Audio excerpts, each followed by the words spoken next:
entertained by the show called Pop, so they drop the knowledge on all the latest thoughts from the comics and movies. R9 Pops. Let's talk comic books, some stuff that's hot, some stuff that's trendy, some entertainment news, and one comic book thing will kick the ball off right away. What in the name of holy Hannah are we seeing with this? That's right, the all new Venom. This is issue number 5, a variant cover by Clayton Crane. My God, that is awful. Let's make Mary Jane Venom because, yeah, that's the worst idea in ideas. Like I'm still sort of in shock about how bad this is and how bad this, like, conceptually, like, why on earth would Mary Jane be? Oh, and look at how bad the face and the head looks on the, the over venomizing. What's the appropriate verb, guys? Of characters, it's just so done. We're just so done with this nonsense. I don't even know what to say anymore. So, all right, let's just get to it. All right, well, if that wasn't bad enough, this one is probably going to have me doing landmines to the head. This is completely nuts. So, Sony Pictures is partnering with the Tom King. Yeah, Tom King. This is Joan Goldman has been hired to write. The director is The Room. It's Lenny Abrahamson, and Emma Watts is producing. Love Everlasting. You ready for this? Quote, it's an ongoing romance series about a woman who discovers that she's trapped in an endless cycle. A problem to be solved is a man to marry, and every time she falls in love, she disappears into another teary saga. Dear Lord, what wine moms are in for this? What Sony Pictures? What are you thinking, Tom King?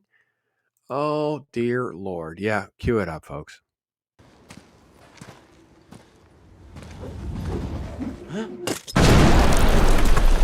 All right, so Invincible Returns is a book I'm not really familiar with. It's a 2010 comic. This is the first appearance of the Grand Regent Thrag. So this is a very important character. Obviously, this is stuff that's going on in the Invincible TV show. It's getting this stuff completely bonkers. And I'm not up to tune on the Invincible stuff, but I can tell you what, this thing has gone pretty wild pretty quick. And, if this is your thing, you probably are past buying this raw book. It's probably so far trendy because the raw book is like $50 or more. So graded ones are going to be off the chart. It's hot, hot, hot right now. So if you've never read it, want to read it, look at like getting a trade or a digital copy so you're not out all the money. This is already past sort of like the initial entry phase for speculating investment, but I don't know. I don't know if this has got like long leg, how long this will go, but this one is still like it's on fire. I have to be honest, if and when Marvel goes there, it's sort of going to be I told you so. Angela Del Toro is going to be the White Tiger. Now, if you've been watching Daredevil Born Again, the White Tiger story arc kind of came and went. It sort of was a catalyst for Matt basically feeling guilty about not being Daredevil. Anyway, it led to this guy's death, and this is who takes the mantle. And literally, White Tiger is one of those that actually literally is a mantle, like literally is the power of this necklace. And just the idea that they're going to hand it over to this insufferable child, because this is the character that was been cast in the show. But White Tiger #1 is his first appearance. The White Tiger had previously been in Daredevil #58, but she's not in costume. So those are two books that are kind of in this gray area where they're trendy and speculators have kind of driven up the price, and things have risen pretty solid to about $20 for a regular book. I don't know, guys. I think this is just a temporal thing. I wouldn't get too caught up in this because, number one, I don't think it's going to be any good. Number two is, do we really care? Like, rewind the clock 10 years ago, fast forward the clock 10, 15, 20 years ago. Does anyone care about the White Tiger? Like, you know what I mean? This came out in 2007. It's had its chance. It's run up to this. Sure, you're at the peak of it, but I think that's it. It's just done. This is it. So if you have it, I tell you to sell it. You can always buy it again later when the bottom drops out. So that's my general take on the White Tiger boom, if you will. Amazing Spider-Man 546. This is the 2008 issue that everyone's kind of getting bugaboo about with the whole new Spider-Man stuff. The unofficial title, of course, is Brand New Day. I think that's just god awful nod in the wrong direction. We're going to, this was some of the worst era of what they did with Spider-Man. And I understand that they're probably not truly going to do the horrible things that were done in that comic book series and revamp, reboot, all the shenanigans that were done that kind of just drove away so many fans. But this is taken off in price. It's completely crazy that people are caring about this story arc, but it was already the first appearance of Mr. Negative, the first appearance of a jackpot character, for a cameo of Freak.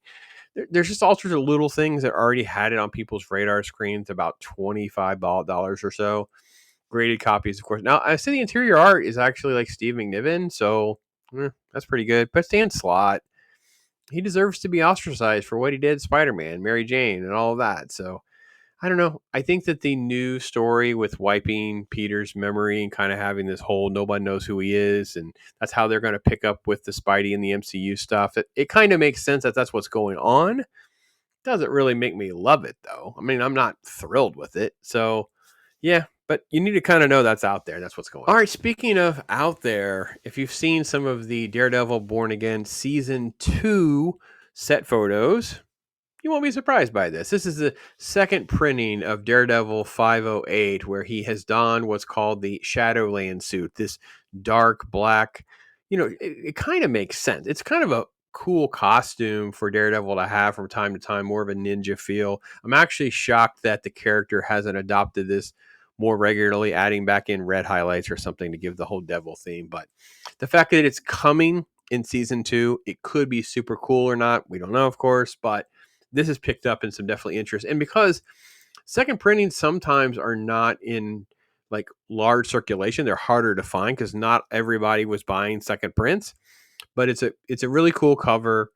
It definitely is something that people are kind of keeping their eye on and see what the value will be on it. So yeah, I don't know. It's one of those things I think it's worthy of you. If that's your thing, I get it. I get it. It's like $20 or so seems a little high for me, but 15, $20 is just not. I'm not doing that on a second print Daredevil book. It's kind of come and go. I don't know. Don't know. Okay, let's go over to DC for a second. This is Batman: The Dark Knight #1. This is the 2011 series, a first appearance. I don't know, man. We're chasing all these crazy first appearance and things like that. The David Fincher book has some really cool covers and there's some cool stuff that's in there. First appearance of White Rabbit, Jaina Hudson.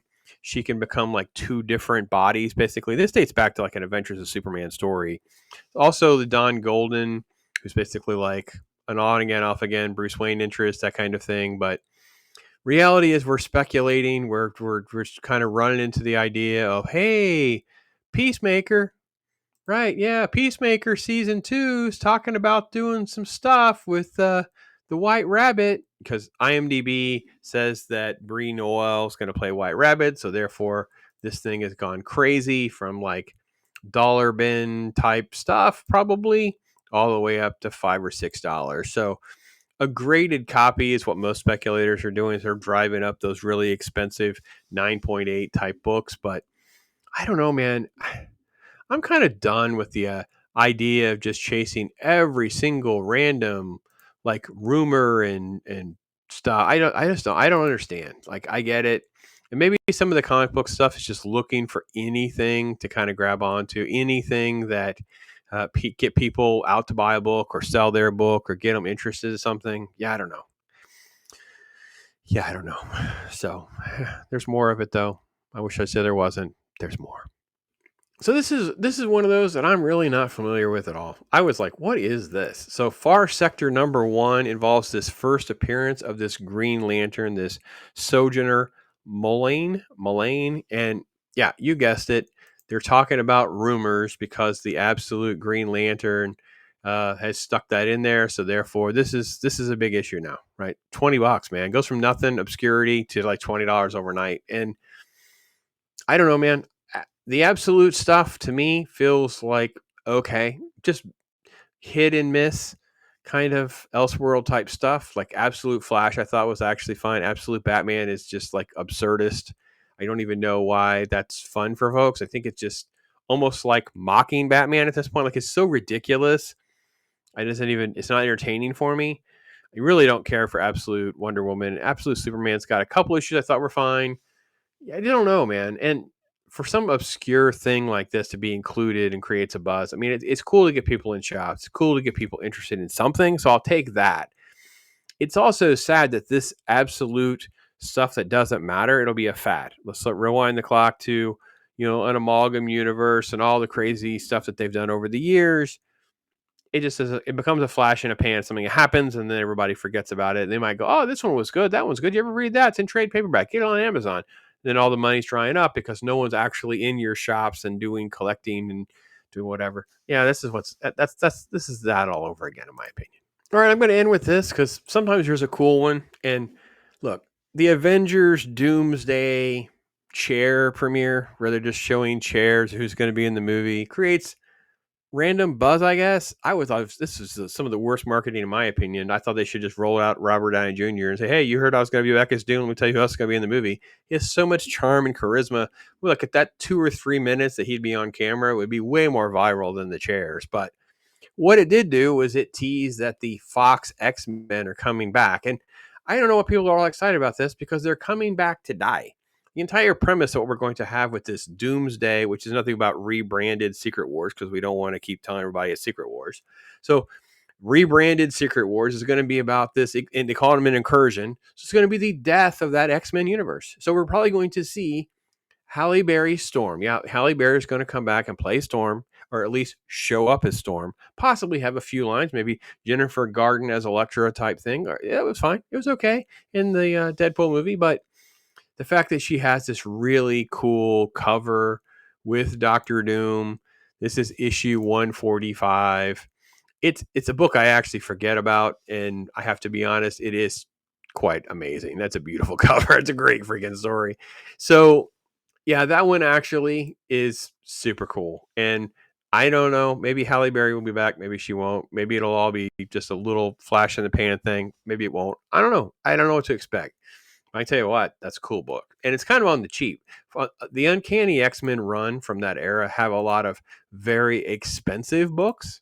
Then they have books like this that you might be able to land at about $20 or $25 range. The thing is about those books, people are like, "Oh, it's more, my store's too expensive, whatever." As a store owner, you kind of have to ask yourself, how much can I replace the book for? Now, you got to take your money, you got to pay your bills. But at some point, I sell this book for $20 or $25. I'm probably not going to be able to replace it for that because it's going to be it's going to be so difficult to find another good copy.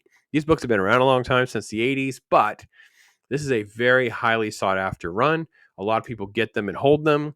They're not a massive amount in circulation that are in high grades. And with a cover like that, I know it probably costs you a couple $100 maybe, but you could get a beautiful graded wall book. So that might be the direction to go as well, at least to think about getting.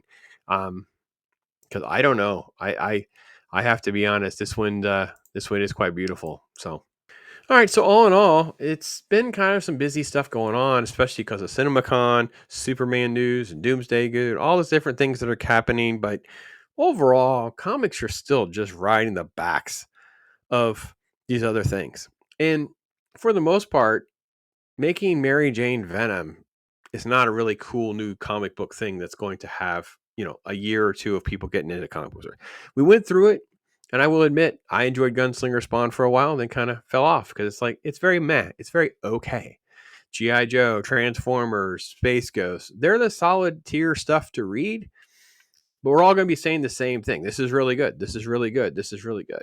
If you're into Conan and Titan Comics, you're going to love what they're doing, but it's just as good as when they started. Like, you may have a couple issues that are a little down a little bit, but that indie stuff isn't going to pay the rent. It's not going to be big enough. They're not going to be scale enough because Marvel and DC are the driver, especially Marvel. They're really the drivers. And sadly, all that stuff is being done on what happens with movies and TV, not about comic books. So until that changes, we're in this sort of like weird state of hot comics being more like, hey, what's hot today? What's the speculator stuff? And blah, blah, blah. Rather than back in the day where you were talking about oh man, everyone loves this series. So the number one issue and this first appearance are still going strong. And everyone loves this series. So the first appearance and the number one's still going strong. And you know what I mean? That was kind of what most top 10 issues were for a while back in the day when comic books were really booming. There would be some rumors, oh, so and so's going to do this, or this is the first appearance of that. Or what. But now it's all this entertainment stuff. And it's really sad because I don't see this changing anytime soon. And that's why it's all saturated and full of sort of like a lot of caveats. Let me know if you guys in the comments, you guys want different versions of this. Maybe you want something on speculating and investing. Maybe you want something on a particular, lane of collecting or investing or something like that. Cause I'd be more happy to break it down a little different. There's some great apps to use. This is the one that I use, but there's several others to use. Some of them are free. So you have mixed avenues that you can go down, try to kind of gauge what pricing is. But a lot of the people just use eBay sold prices, which I think is silly because it constantly drives the price down. Very hard to see that price really rise unless there's like a massive volume of sales. So the rarity factor doesn't seem to capture it as much unless the demand is there. So the demand really has to be there, but that's a problem if you're just looking for more of an uncommon or rare book because it's like a scavenger hunt. It's really hard to find, and the eBay sold thing just keeps driving the numbers down because it does the latest auction that sells low. That's now the new price, and that totally can screw people. It's just ridiculous. So that's reality, though. That's where we are. Thanks for watching, everybody. I'm Pops.